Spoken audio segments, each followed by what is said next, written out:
Let's keep the recording paused for now and start it when the session starts, because we have participants yet to enter. So yeah, I think we wait a few more minutes so that we can have more.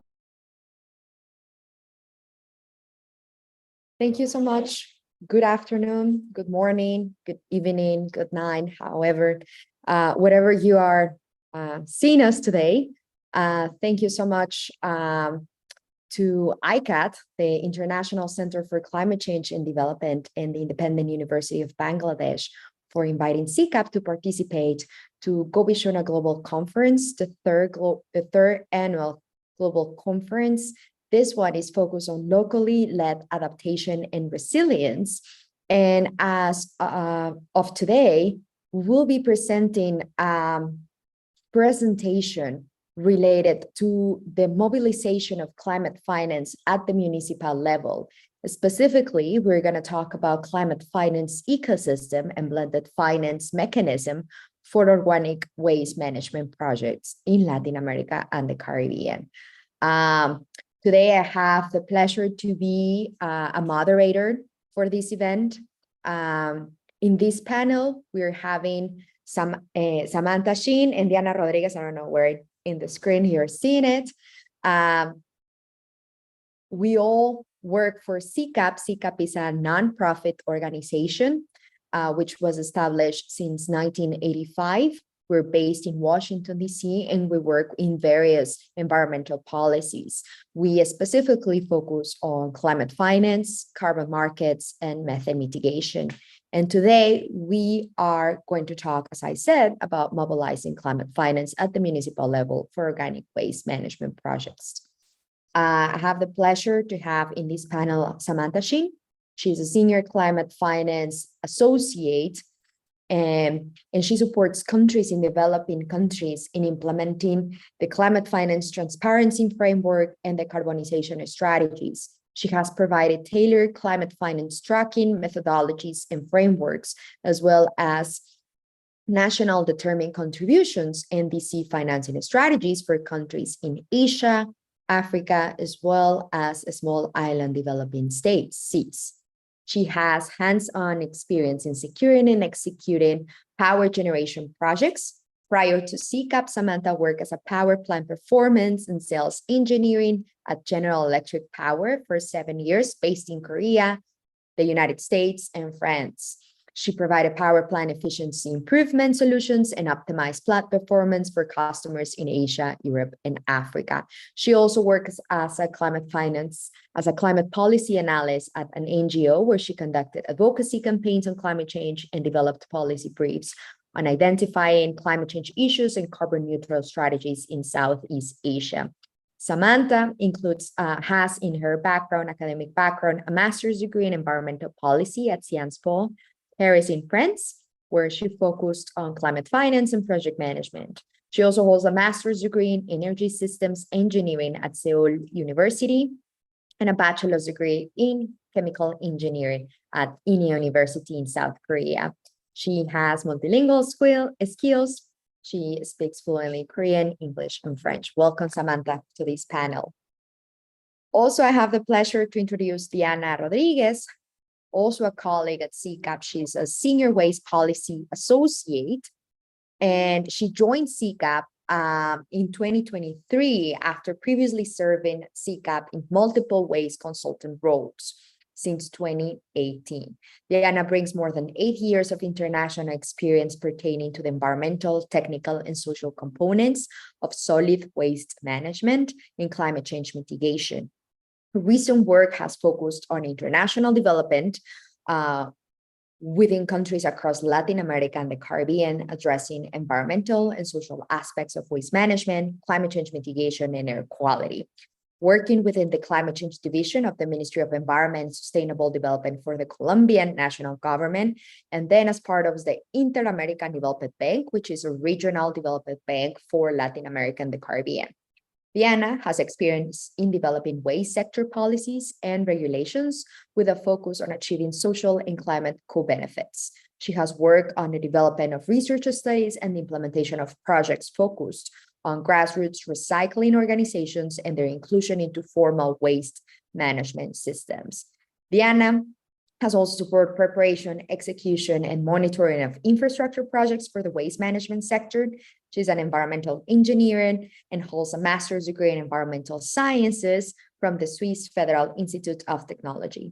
Diana has also bilingual skills. She speaks fluently English and Spanish. Welcome, Diana. Welcome, Samantha. Pleasure to have you both in this panel. Thank you, Diana. And well, as we're moving forward with the presentation, we have a little quiz as an interactive quiz on Slido.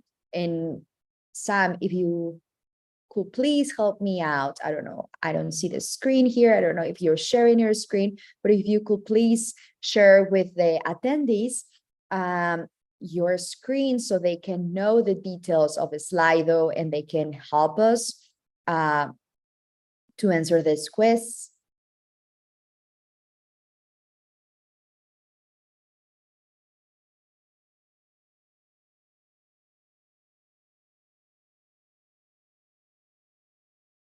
Just a few seconds, we're sharing with you the Slido quiz.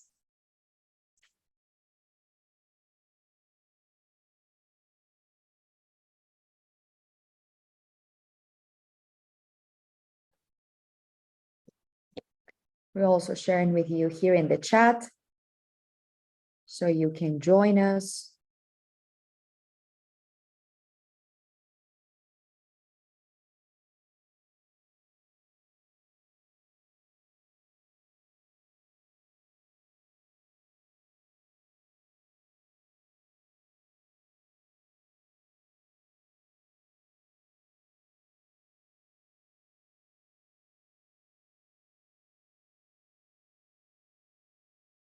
Are you able to see it from sharing screen?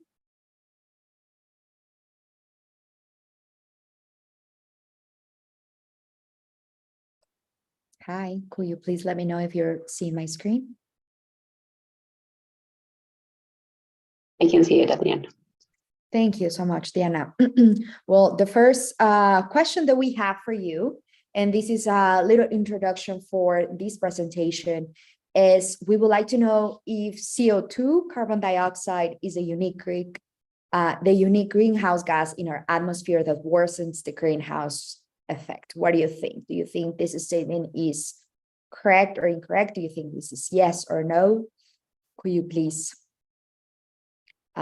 join us in Slido? You already, I'm also sharing the screen. You can use your cell phone, you can access to the QR code, or you can join just by typing slido.com, and then you provide the number here, which is 1412-638, and then you can access to this quiz. So you can help us in this interactive session before we jump into the presentation. If you have any troubles accessing Slido or you don't have access, please let us know either writing here on the chat.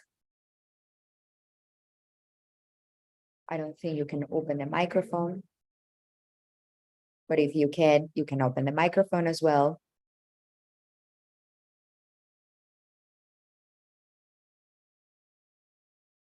Or by raising your hand as well. All right, so that's the first question. Is CO2 the unique greenhouse gas in our atmosphere that worsens the greenhouse effect? Well, the answer is no, right? In addition to CO2, there are other pollutants, including methane, hydrofluorocarbons, which is known as HFC, and anthropogenic black carbon. Like all of this makes compounds greenhouse gases, and not only CO2 or carbon, as probably some of you might know. I'm going to jump to the next question. Next question is, which is the incorrect statement about methane? First one, methane is the main component of natural gas. Second, methane is more effective than carbon dioxide, CO2, at trapping heat. Or third, high concentrations of methane in the atmosphere can have had a negligible impact on the increase in global temperature since pre-industrial levels. Which statement you think it's the incorrect one or it's the false one? It's the incorrect one.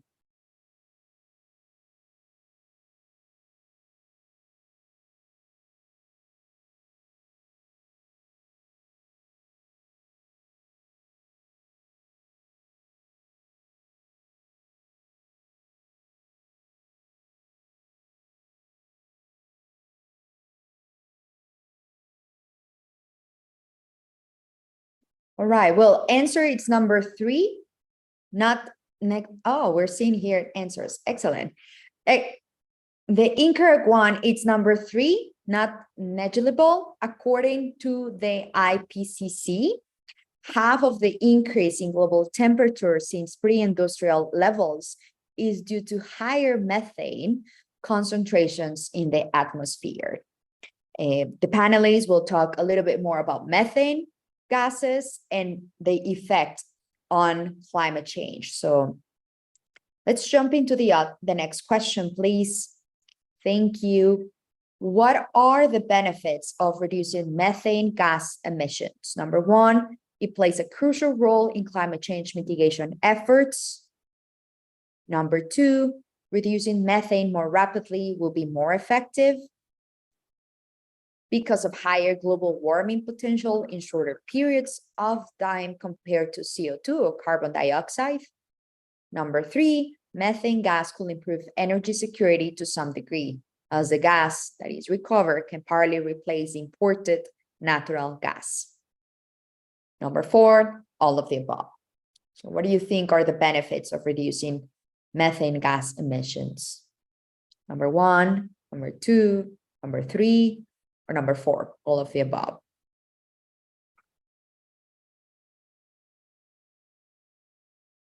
Okay, so the answer here is number 4, all of the above. Methane abatement or methane mitigation, it has very important roles in climate change mitigation efforts, and also they are more effective than reducing global warming potential in comparison to CO2, and also could improve energy security to some degree. Thank you so much for your participation. And now we're going to jump back to our presentation, to our PPT. I think I'm going to stop sharing if I'm sharing something. Thank you. So first of all, this presentation, as I explained earlier, it's related to mobilizing climate finance at the municipal level. And we believe that this panel is super important to the objective of this annual conference, the Covisiona conference, because in the majority of the regions around the world, the waste sector is usually managed by local authorities, right? And we have seen throughout the different projects and programs that CCAP has led or has implemented, the different barriers at the policy and financing level, same as project implementation level.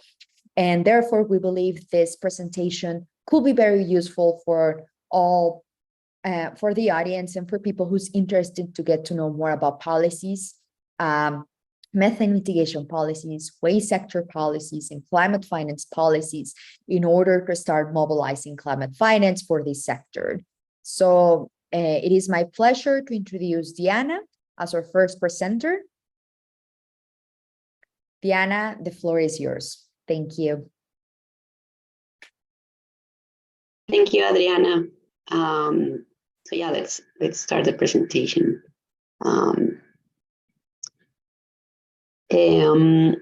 So as we saw in the quiz that we just made through Slido, and as the first question, we saw in the first question, CO2 is not the only greenhouse gas that is linked to global warming. There's also another group of pollutants called short-lived climate pollutants, or SLCPs. And those are very powerful climate forcers. They include black carbon, methane, ground level ozone, and hydrofluorocarbons, or HFCs. And this graph shows that the 1.5 degrees Celsius climate goal cannot be met with the reduction of carbon dioxide emissions alone. So without significant reductions of SLCPs, along with the reductions in long-lived greenhouse gases, global temperature increases are likely to exceed the 2 degrees Celsius by the mid-century. So if we focus on reducing short-lived climate pollutants, such as black carbon, methane, or HFCs, the global average temperature increase can be avoided by a total of 0.6 degrees Celsius. This is important because short-lived climate pollutants are especially strong over the short term. They have as their name says, short-lived climate pollutants, they have a very short lifetime in the atmosphere. And they also are more potent than CO2 in driving climate change. For instance, methane is 86 times more potent than CO2. So it is critical to reduce the emissions of these types of pollutants in order to limit the rate of warming in the near term. And they would have an immediate beneficial impact on climate change and public health as well. Next slide, please. Thank you. So as Adriana said, we are going to focus this first part on the waste sector and the work that CCAP has been doing in the waste sector. So why do we focus on the waste sector? Waste is one of the fastest growing pollutants in the world, and the drivers for that growth are both economic growth and rapid urbanization. So as long as those two keep increasing, the waste generation per capita is going to continue increasing as well. Here are some data as well on the slide on the generation of waste in the world. It's expected, as I said, to increase by a 73% from 2020 levels by 2050. And landfills, which is one of the waste management technologies that's mostly used to address or to manage waste, accounts for 11% of estimated current global methane emissions. And this figure that you see here is showing how if we assume full implementation of current available technologies, the emissions in landfills could reduce 13% of the estimated global reduction potential of methane emissions by 2030. So just this very specific technology on a very specific sector has an estimated global reduction potential that is pretty big compared to others, and it's within the waste sector. So it's important to act within those emissions that are being produced at landfills in the waste sector. And also these emissions are mostly linked to organic waste, which accounts for 47% of total waste emissions, and is the main responsible of landfill methane emissions, as I just said. So this shows how this is a huge problem, but also a huge opportunity for climate mitigation and for social and economic development. Of course, developing the waste sector is going to have important co-benefits for social and economic development, as I just said. So in most countries, the responsibilities for managing waste are local, so at the municipal level. They lie at the municipal level and are overseen by local public entities rather than the central government. And normally these are have very limited resources and very limited capacity for planning, for contract management, for operation of solid waste management systems in general. So this is a big challenge in countries where also effective waste management is expensive. As you can see here, 20 to 50% of the municipal budgets account for the expenses on waste management. And to make things worse, 93% of waste in low-income countries is inadequately managed, with this being 66% in lower middle-income countries as well, compared to just 2% of the waste that is mismanaged in high-income countries. So this shows us again how the waste sector has a very high impact, and just there's a lot of potential in improving waste management in low-income countries, lower middle-income countries, and in general in developing countries. And this would have a direct effect on the reduction of methane emissions when you focus those abatement actions on the organic fraction of waste, which is what impacts methane emissions. So as I said, it depends a lot, also the waste management technologies that you apply depend a lot on specific local context or city context, and yeah, depending on each context, you can decide and design your own waste management system. So basically, these are the three technologies that we focus on in terms of managing organic waste. We have composting plants where you would then take the organic fraction of waste, put it in a composting plant, and it's decomposed aerobically, which means it degrades in the presence of oxygen, so therefore methane is not produced. And then you produce also compost, which you can use in agriculture or organic farming, which is a component that is rich in nutrients. That's why it can be used in agriculture, in the agriculture sector. Another of the technologies that we work with is anaerobic digestion plants. In this case, the organic waste that is taken away from the disposal from landfills is decomposed in the absence of oxygen, so anaerobically.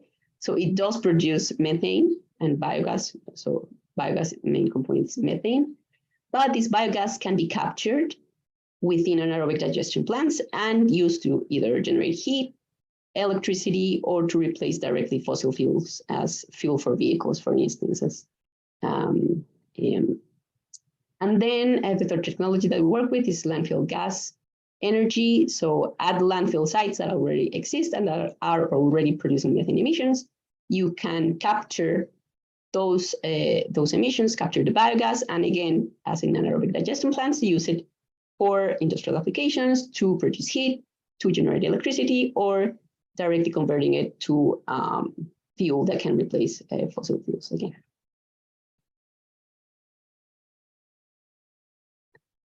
So after this brief introduction of and look at the waste sector, I'm just going to talk about a little bit of CCAP's experience and history and the lessons we've learned through this work on the municipal level, challenges and barriers. So CCAP started implementing this network of called the Mitigation Action Implementation Network, or MAIN, which was a country-led and municipalities also participating in these networks, where we would do meetings, webinars, visits to projects, and generate a network to share experiences within different countries in Latin America, mainly. Through that work, also, CCAP supported the development of waste NAMAs, specifically for Colombia and Peru.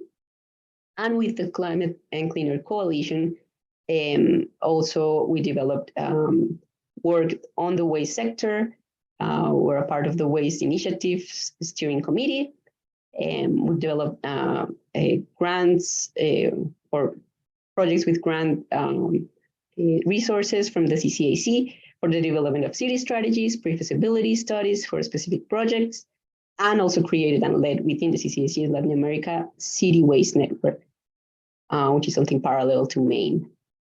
And currently, and more recently, we've been implementing the Recycle Organics program in Latin America and the Caribbean.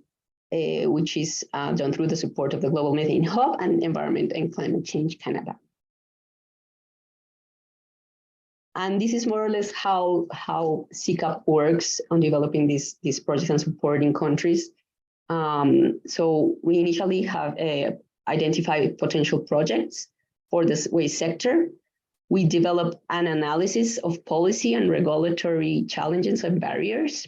So we do a whole assessment to identify the institutional framework. Then, as we identify those barriers, and based on that information, we develop pre-feasibility studies on those specific projects to implement. And with all that information as well, an implementation plan for the country or for the city on how to move forward to reduce emissions.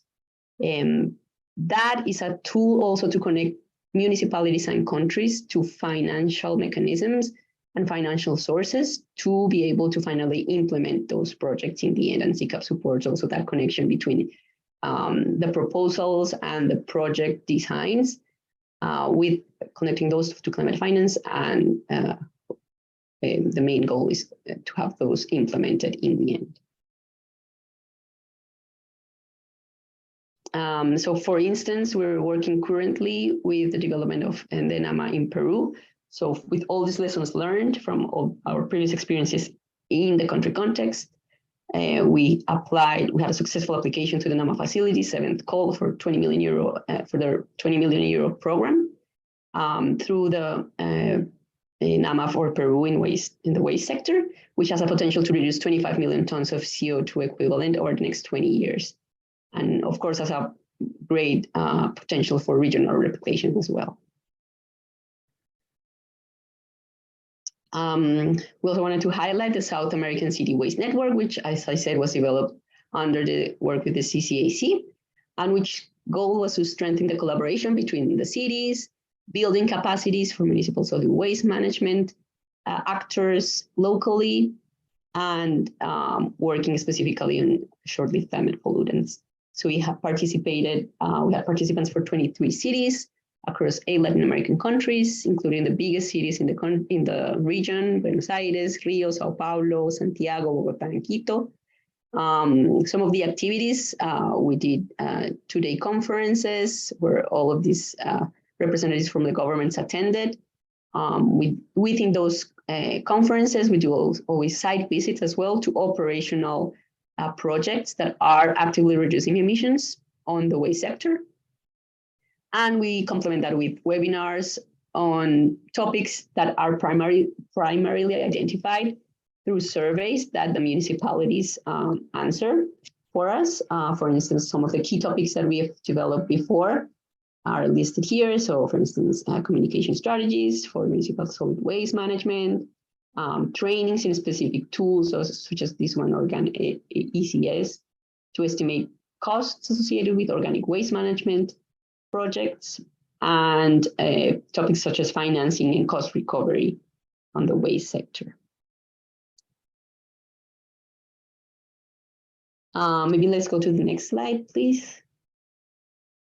So just as a summary of the results and the value that CCAP brings, of course, in the network development, as I've shared, we have strong collaboration networks with national and local governments in the LAC region through the main program, as well as through the Latin American City Waste Network. We also have provided technical assistance directly to cities as well as to national governments, pre-feasibility studies, and implementation plans for specific projects, such as in Quito, in Puerto Varas, Viña del Mar. This is both in Chile. The first one is Quito, Ecuador, and Concepción, which is Chile as well. We have done initial assessments of potential alternative waste management projects for Cuenca in Ecuador and Cancun in Mexico. And we've developed financial work plans for specific projects in Bogotá, Colombia, and Arequipa, Peru. And of course, the preparation of NAMAs is another of our results.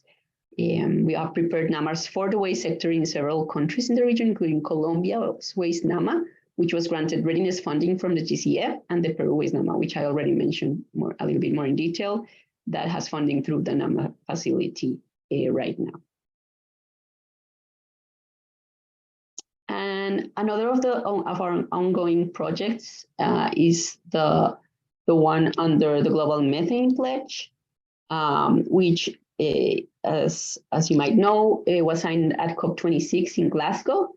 And the Global Methane Pledge aims to avoid warming of more than 2 degrees Celsius by 2050. And it focuses in methane emissions specifically to reduce those emissions by at least 30% by 2030 is the goal, compared to the 2020 levels. So by 2021, the pledge had been signed by over 100 countries. I believe up to this date is more than 150 countries that have signed the pledge. And it's through this commitment, the Global Methane Hub was developed, which is the hub channels of finance that's being financing resources that are being channeled for the Global Methane Pledge, and is supporting 3 key sectors, which is energy, agriculture, and waste, which are the ones that account for most of the methane emissions in the sector, in the global, in the world is what I meant. And through this, through the Global Methane Pledge, as well as with support of Environment and Climate Change Canada, we have been developing the Recycle Organics LAC program, which focuses on 10 countries of the region, which are listed here, and which aims to accelerate the implementation of these type of projects, focusing again on organic waste and on the technologies that I mentioned, plus household composting. So household composting, anaerobic digestion plants, composting plants, centralized composting plants, and then gas capture projects in landfills as well. I wanted to go to the next one because I think that one has a good summary of the key barriers and challenges that we've been identifying through all of this work at the municipal level for climate finance access. So first, there's a lack of technical capacity and expertise to formulate projects, mainly at the municipal level, but at in some countries also at the national level. There's also a lack of experience in making those projects bankable or showcasing them as bankable as well. And sometimes there's no availability of resources at the national level. And in cases where there is access, the processes to access those resources are complex and extensive, and the municipal level doesn't have the capacity to access those types of green funds that do exist. There's also an absence in the institutional framework and policy framework of specific definitions for these technologies and these economic activities. So that doesn't promote transparency, and then makes the sector be stuck without advancing. And therefore, there's also a high risk perception of investment among the private sector, because the technologies are not implemented locally. So there's a high risk perception because of that. And then also there's a lack of markets for the recyclable products such as compost or energy that is produced from these projects as well. Again, because of the lack of institutional and policy frameworks that allow for those to develop. And of course, all of these technologies are capital-intensive alternatives to current waste management technologies, and it's hard to promote those without having some types of subsidies or incentives specifically for those types of technologies.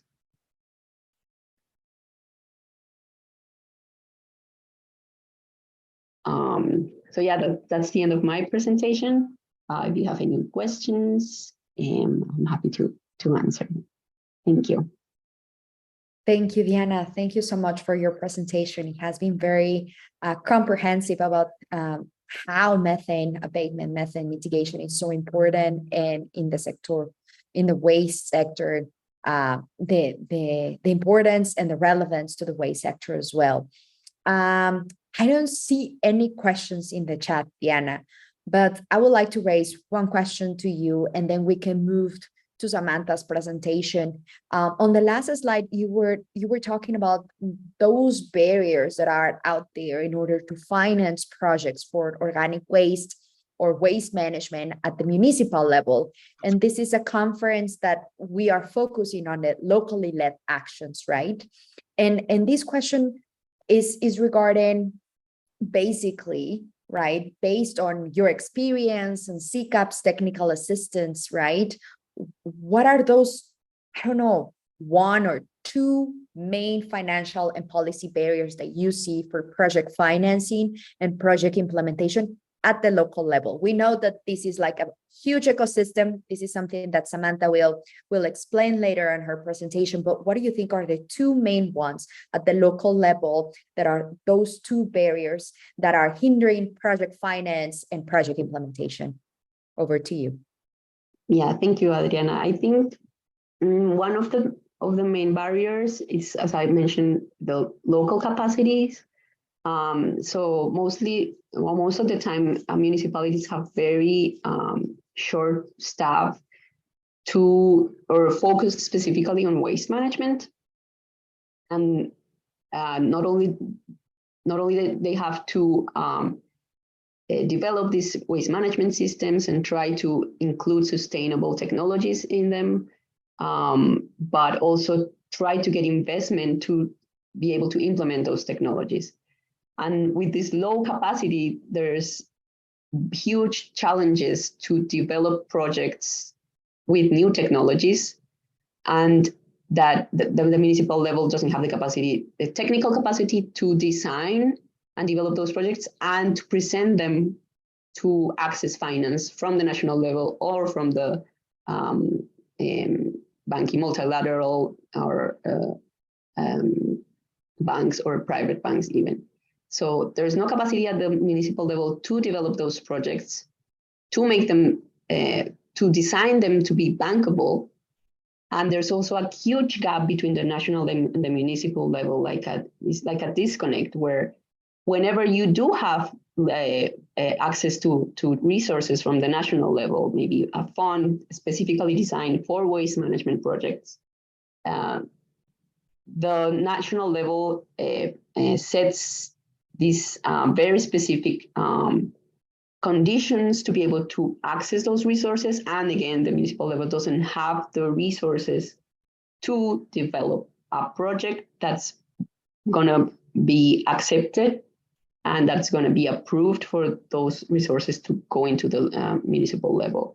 And many times in the countries that these funds exist at the national level, they have to lower the amount of resources available because they have no applications from the municipal level, because there is no capacity to do these applications, or the applications that they are receiving are very basic, like they are applying for buying vehicles for collection, or they're applying for buying very specific like compacting machines, for instance, for recycling, but not to implement a composting plant or an anaerobic digester. So like the municipal level doesn't have the capacity to develop projects that are going to reduce methane emissions and focus on organic waste. They're just managing the waste as good as they can. And then the national level is having such strict rules to access those funds that the municipal level can't access them either. So there's this lack of capacity at the local level, and then this disconnect with the national level, I think, are very big barriers to access finance and to implement these kind of technologies at the local level. Thank you, Diana. That's very enlightening, to be honest, to see that mismatch in between the national level at the local level as well. Thank you, Diana, for your presentation. Now we're going to move to Samantha's presentation. She, based on what Diana just showcased at the waste sector, at the local level, Samantha will be presenting those recommendations, right? How to close those existing gaps and barriers. What are the enabling policy tools and financial instruments, and those financial mechanisms that municipalities can use, can structure in order to mobilize climate finance at the local level for waste sector. So Samantha, over to you. You have the floor. Thank you, Adriana. Can you hear me well? Yes, we can hear you, but for some reason we cannot see you on your screen. I don't know if it's me. I don't know. I can see myself here. So, All right, probably it's me. Don't worry. Over to you. Thank you, Sam. okay. Thank you, Adriana. So first, I would like to thank ICCCAD team for these great opportunities to engage with and learn from different organizations and people who thrive in accelerating climate actions. So here, okay, yes. So far, my colleague Diana presented the characteristics of the waste sector, key gaps and barriers in the sector that have identified during the project implementation in Latin America. As she highlighted, securing climate finance in the municipal and city level is crucial in accelerating local-based climate actions. And this part, I will discuss how to close existing financial gaps and barriers and mobilize climate finance. So after briefly explaining climate finance and financial instruments and mechanisms, the concept of blended finance will be discussed as one of the key financial mechanisms that can support municipalities and local communities. And lastly, ecosystem of climate finance for projects of organic waste management that entails key actors, their roles, and enabling policy environments within blended finance mechanism will be presented. So the presentation will be taking about 20 minutes, and there will be a Q&A session after the presentation. But please feel free to raise your questions in the chat box during my presentation, and we'll address those questions afterwards. Oh, I already moved those slides. So yes, catalyzing financial flows for climate-related measures is critical for the successful implementation of the Paris Agreement and the achievement of national climate goals. With recognition of the important role of climate finance, they have been gradually increasing, but climate finance flows are still far short from estimated needs. When it comes to the waste sector, according to the Climate Policy Initiative, financial flows of $7.3 billion have mobilized in the sector between 2019 and 2020. And considering that $23 billion of investment is required annually through 2050, current level of investment flows into the sector is still far below. CPI data also shows the imbalanced finance allocation. The substantial investment flows estimated at $5.7 billion focus on high capital intensive technologies in waste to energy projects. The volume of investment for landfill gas capture and food waste anaerobic digestion projects remains at $1.1 billion, which is relatively small. Given that most of organic waste projects are implemented by municipalities and cities, like Diana explained, financial and technical support to develop project pipelines and identify or create bankable projects will be critical in raising further financial flows. As part of the Recycle Organic Latin America and Caribbean programs that CCAP's methane mitigation team is currently working on with 10 Latin American countries, the climate finance team started our research related to climate finance component, and we gather information related to the way of mobilizing climate finance at the municipal and city level in an effective and transparent manner. So it is an initial stage of our research work, but we would like to share our findings up to date and present how blended finance mechanism could support municipalities and local communities in their methane mitigation projects. So for those who are not familiar with the key concept, let me briefly discuss a key definition. Climate issues is not just an environmental topic, but it affects the overall society and economy of the country. As a response to tackle those challenges, new terminologies have emerged, such as sustainable finance, environmental finance, or climate finance, as shown in this figure on the left side. The UNFCCC Standing Committee on Finance has used the operational definition of climate finance in 2022 based on a review of different climate finance definitions. Here's the definition. Climate finance aims at reducing emissions and enhancing sinks of greenhouse gases, and aims at reducing vulnerability of and maintaining and increasing the resilience of human and ecological systems to negative and climate change impact. It is important to distinguish financial mechanisms and financial instruments. A financial mechanism is a structure that supports the development of financial sources. It could be referred as a fund, type of organization, or program that receives the sources and manage its deployment through different channels, such as technical assistance and financial instruments.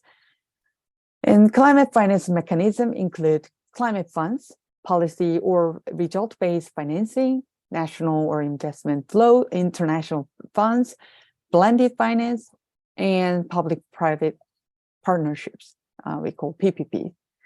A financial instrument is an asset, capital, or equity that refers to the legal transaction where the sources are negotiated and stipulated by a contract under certain conditions.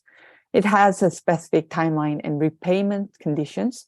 So the type of financial instrument includes traditional or concessional loans, green bond, blue bond, SDG bond, or other thematic bonds, multilateral or bilateral grants, or debt equity financing, guarantee, insurance, and reinsurance. Today, I will focus on blended finance mechanism and different instruments under this mechanism and explain why blended finance is relevant and can be instrumental considering sectoral characteristics that Deanna mentioned, and how we can support organic waste management projects implementation while accelerating the market and technology development of the sector in developing countries. So blended finance means using public or philanthropic sources in a strategic manner as a catalytic capital to raise private sector investment in sustainable projects. Blended finance can be instrumental not only to support a wide range of actors from small-sized farmers to small, medium, and big corporations, but to scale up the investment towards the sector. Blended finance is a suitable mechanism under three conditions. First, when the risk of the investment opportunity is perceived to be high for private capital. Second, when a certain level of subsidy is required to meet risk-adjusted return aligned with commercial investors' expectations. And lastly, the third condition is related to impact, that it needs to be win-win considering both development and economic impact.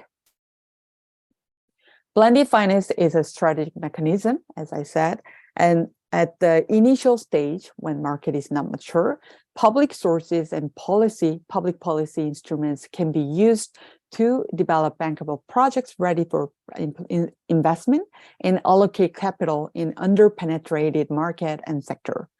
And by reducing perception risk and implementing policy instruments such as tariff or subsidy, the portion of a private capital increased by time, and blended finance mechanisms and instruments can create effective market and bring new investors, and ultimately allows to reach to full transition from public capital to private capital. Let me explain three types of blended finance structures. First, a technical assistance grant or finance for project preparation. Second, de-risking instrument. And lastly, co-financing instrument types. First, design stage, the technical assistance and finance for project preparation type includes design stage grants and grants for technical assistance service, or even direct finance to SMEs or local communities.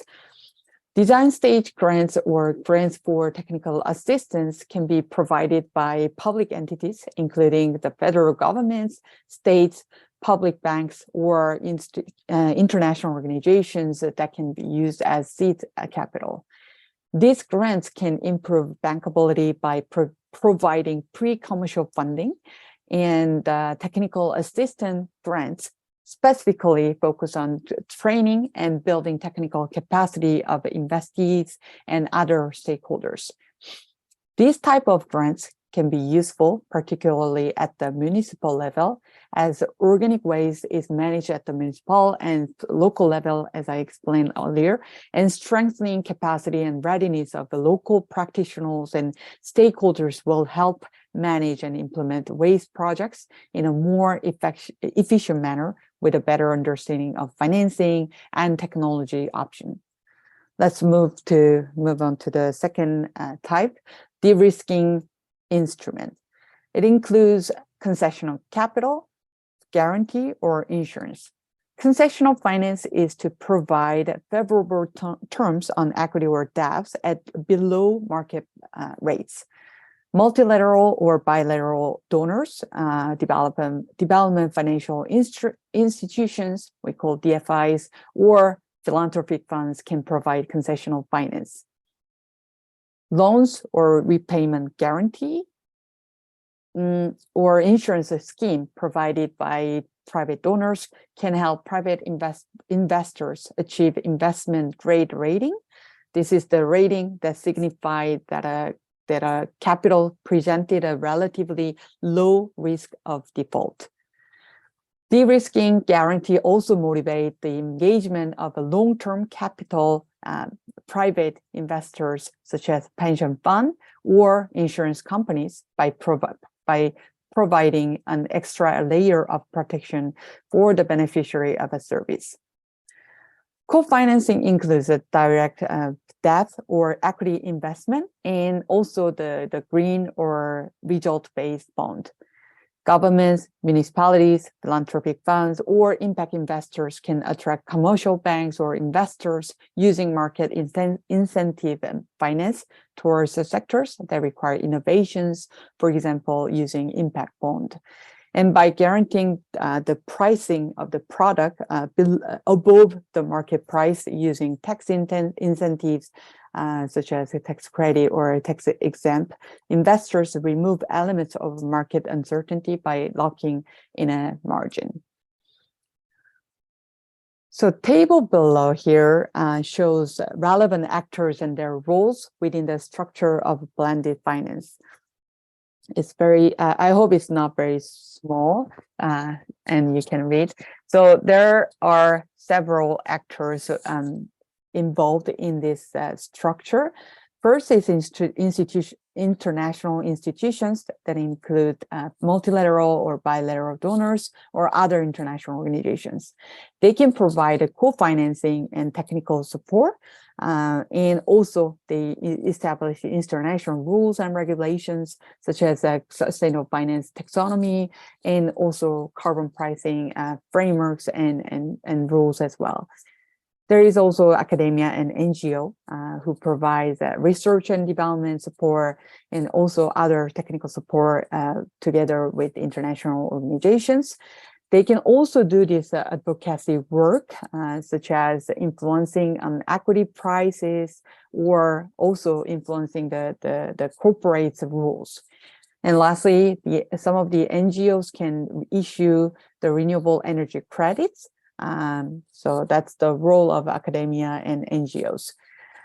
There is a philanthropic funds, who can provide grant and concessional finance, and national development banks can provide co-financing, such as grant and concessional finance. They can also deliver risk sharing instruments, such as guarantee or providing line of credits. Commercial banks and investment firms can provide debts or equity-based financing, which is more conventional financing. And they can also buy sustainable bonds from local, central or local governments. National government can design and implement policy incentives, such as the subsidy or tariff, energy tax, etc. And they can issue sustainable related bonds. And lastly, they can provide risk-sharing instruments such as guarantee. And local government can also issue sustainable related bonds, and in case they don't have this eligibility to issue the bond, they can lobby the national government to get the right to issue the bond. And local government can provide the direct finance, such as like the municipality or city grant program. There's a corporation. These corporations include big corporations and small, medium-sized entrepreneurs. The role of corporations are more like innovation. So like using new technology development and innovation, they can help, they can facilitate and help reducing the capital investment cost and also operation expenditure. And this corporation can buy the issued renewable energy credits and also the carbon credits from operators in local communities. And there is a local utility. This utility can enhance distribution network using changing the distribution network infrastructure. And lastly, local community can sell the utility they generate from their facility, for example, from anaerobic digestion plants. And also they can sell the commodities. And lastly, they can sell the renewable energy credits and carbon credits to corporates or other entity who want to buy this credit. Oops. Okay. So now I would like to share some cases that introduce blended finance instruments in the waste sector. So first case is an organic waste management in Maul in Chile that use grants of technical assistance and project preparation to fund composting and anaerobic digestion projects. The Subnational Climate Finance Initiative, the SCF, is a blended finance mechanism. So it's a global blended finance initiative that aims to invest in and scale mid-sized subnational infrastructure projects in the fields of sustainable energy, waste, and agriculture sectors. Also, the natural-based solutions in developing countries. The SCF initiative features a dedicated grant-funded facility for technical assistance that provides technical support and grant funding to stakeholders in identifying and strengthening investment proposals for the fund. This fund is managed by a private company called Pegasus Capital Advisors, and they provide technical assistance for a pre-feasibility study whose objectives are to understand the regulatory requirements and public contract granting processes of a waste anaerobic digestion plant, and also to understand the market and regulatory requirements specifically on fertilizer, compost, and biomethane in Chile. This case is a blended finance mechanism in Chile, and this blended finance aims to support municipal solid waste and pure organic waste.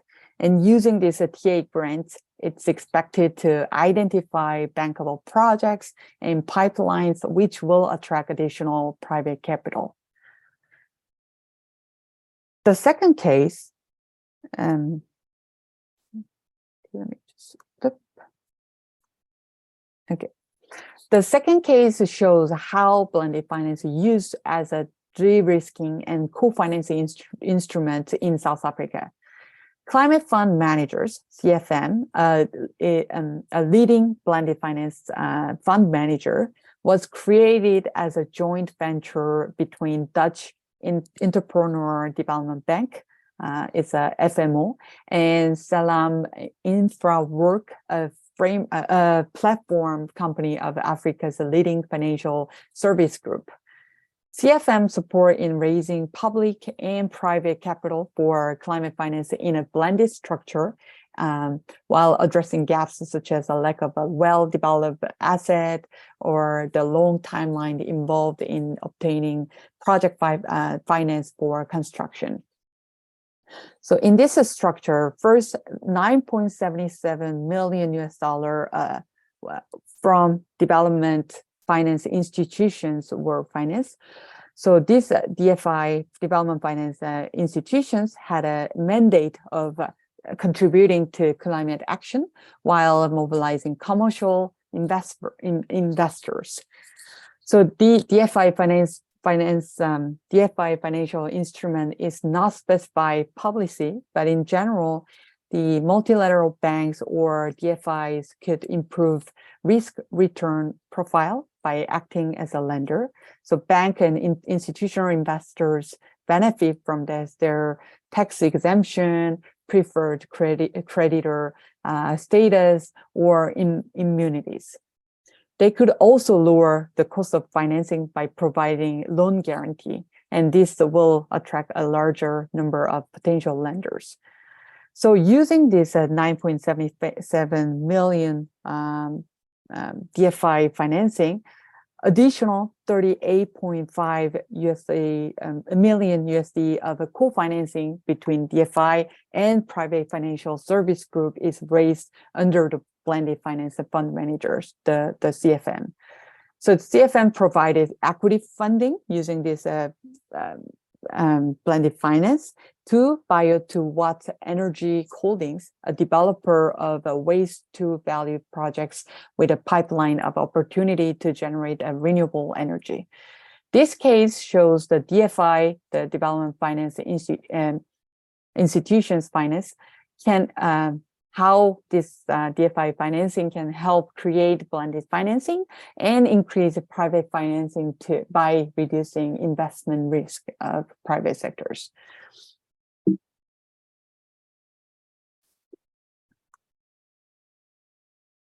Okay. Sorry. Sure. Yep, here we go. Okay, so this figure shows the ecosystem of climate finance for projects of organic waste management. So as you can see, a lot of arrows from one to another, a wide range of international, national, subnational, and local levels of actors are involved as donors, enablers, or beneficiaries. Therefore, it's important to identify key stakeholders and map first who's doing what in order to design and implement blended finance mechanisms and instruments successfully. I'll let you read. We will share the presentation later, so I'm not going to go through all detail, but you can read after the presentation. This is the last slide. So in order to utilize blended finance mechanisms to close current financial gaps and serve organic waste management projects at the municipal and city level in an effective manner, capacity building and awareness raising, appropriate institutional settings, and transparent information sharing will be important. Based on enhanced knowledge and capacity on technology and available finance at the municipal and city level, a proper institutional setting at the municipality and city level can be created according to the local context. It is also recommended to consider how to promote and communicate available technical assistance or project design grant programs to local actors, including corporations and local communities. Institutional settings will be also very important. As seen in country cases, creating technical support platform or strategic fund could serve to build local level capacity. Lastly, transparent information sharing on technology abatement cost, funding sources, and best practices will be beneficial for all actors.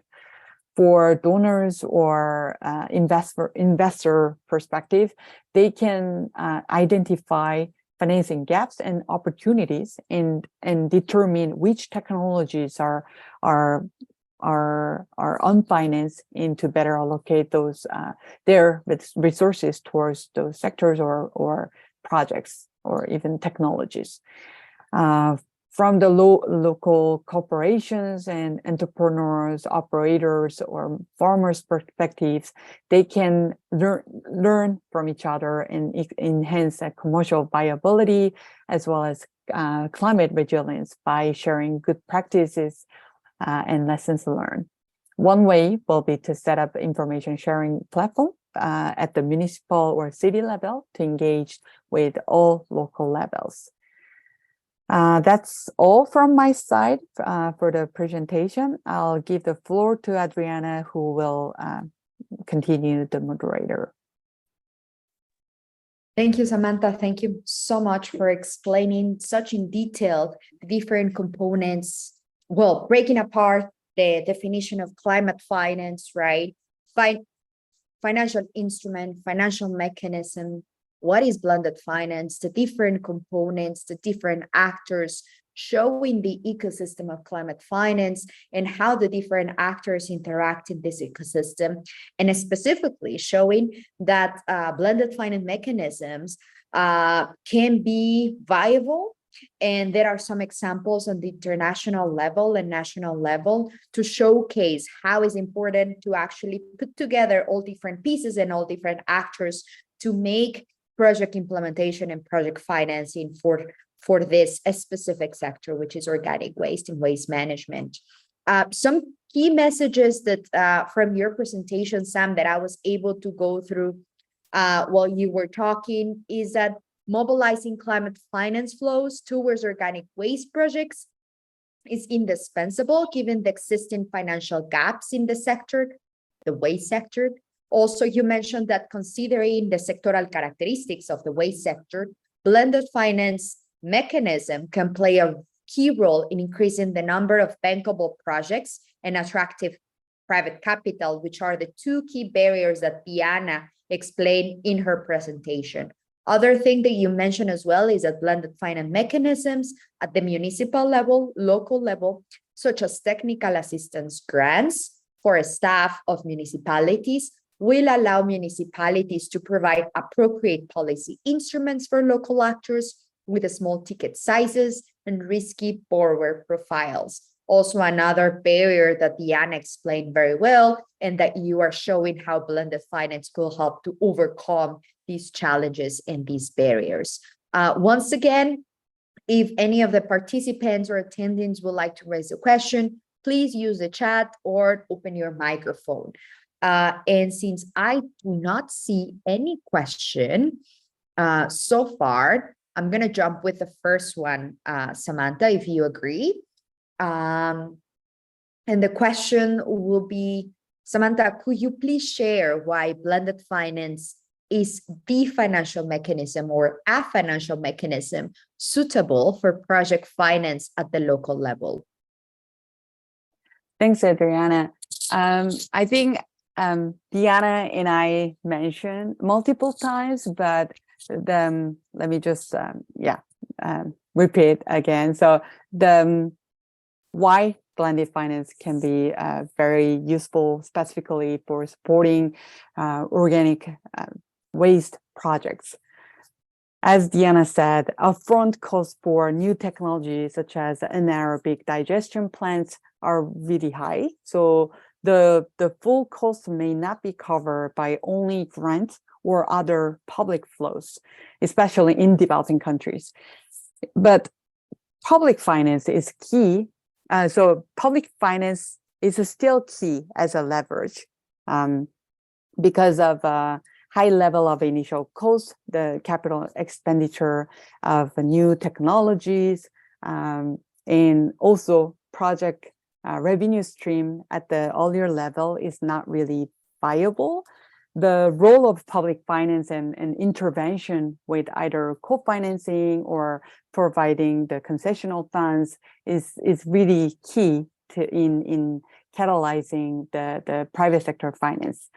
But the reality is that due to small size, the ticket size and immature market, also the risk power profile of the local actors, the operators or small corporations, like having and unlocking private capital is facing challenges to invest on those small size organic recycle projects at a local level.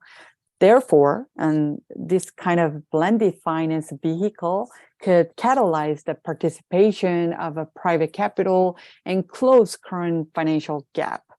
And private capital can be further raised toward local community and achieve both financial benefit and development goal.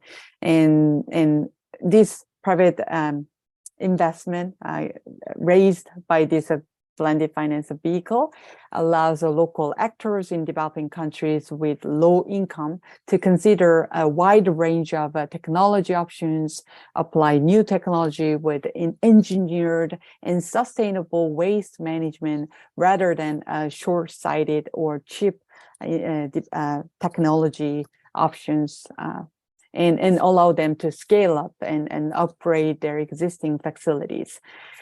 So yes, that's the answer. And like one of the key instrument among all blended finance mechanism I mentioned, I think the grant at the project preparation stage especially could provide opportunities of developing skills and capacity of local actors.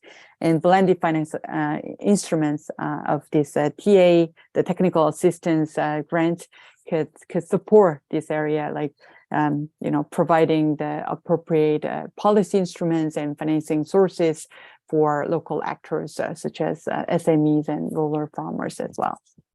I'll stop there, Adri. Thank you, Samantha. I'm gonna do a follow-up question if I may, Samantha. And you're talking about public sector, private sector, national level, local level, and you're talking about actors. You presented this slide with the ecosystem of climate finance actors. Based on your experience and what you have seen with the blended finance mechanisms and how to use this instrument, this like vehicle, as you mentioned, at the local level, who do you think are the relevant actors that should be involved? Can you name them, a few of them, probably by first or last name? Like, can you categorize some of these actors? Who are those? Like, who should be moving forward this mechanism? Who should be receiving this technical assistance? Over to you, Samantha. Thank you, Adriana. So let me just go back to this slide. Like, I cannot name like specific name of each actor, but I can just talk about like the type of actor or like entity of actor that is a key for this blended financing mechanism at the local level. I mean, I would say every like actor or entity has their own role to make sure the blended finance mechanisms are working well.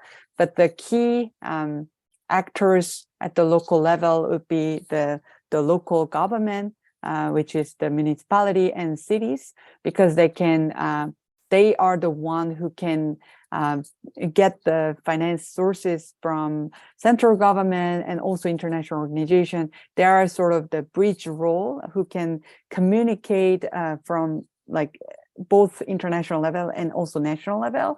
And then they are the one who understand the local context, so they can support so they can provide this support to the local communities that needs a financing or other policy support. So the role of a municipality and local cities are very key, I would say, and that's why enhancing the capacity of a local government, so like practitioners in the municipalities and cities will be very important, because they are the one who will who can like allocate direct finance for technology development in a city, in the local level, and they can also involved in designing of a subsidy and tax, which will be key for the revenue stream of the local utility, local communities, and also local banks as well.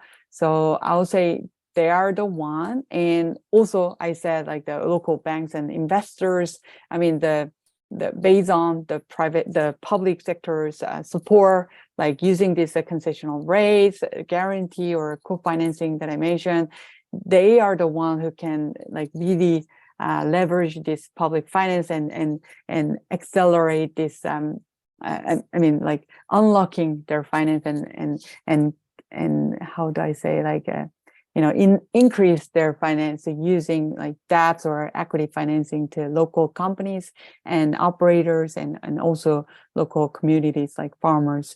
So I would say two actors are very key, like local governments and the commercial banks and investors.